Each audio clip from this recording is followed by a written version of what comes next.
ایک رات میں پورا قرآن پاک ختم فرمایا کرتے تھے. کاش ہم بھی روزانہ کم از کم ایک بار کی قرآن پاک کی تلاوت کرنے والے بن جائیں. حضور غوث پاک رحمۃ اللہ تعالیٰ روزانہ 1000 نفل نماز پڑھایا کرتے تھے. کاش ہم روزانہ کم از کم جو 5 وقت کی نفل نمازیں ہیں, اشراق جاگتے ہیں, جو ہماری معاملات کی نمازیں ہیں, کم از کم وہ نماز پڑھنے والے بن جائیں. حضور غوث پاک رحمۃ اللہ تعالیٰ لوگوں کو نیکی کی دعوت دینے والے تھے. کاش ہم بھی دعوت اسلامی کے مدنی کاموں کے ذریعے سے لوگوں کو نیکی کی دعوت دینے والے بن جائیں, لوگوں کو ہفتہ والی سنت ملانے والے بن جائیں, مدنی کافروں کے سفر کرانے والے بن جائیں. حضور غوث پاک رحمۃ اللہ تعالیٰ علیہ علم دین حاصل کرتے اور دوسروں کو سکھانے والے تھے.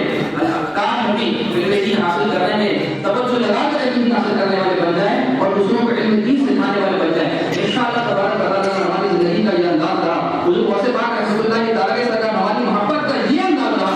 انشاءاللہ تعالیٰ دنیا میں بھی اس کی برکتیں دیکھیں گے اور آخرت میں بھی انشاءاللہ حضور غوث پاک رحمۃ اللہ تعالیٰ علیہ کے صدقے جنت میں ہمیں داخلہ نصیب ہوگا انشاءاللہ.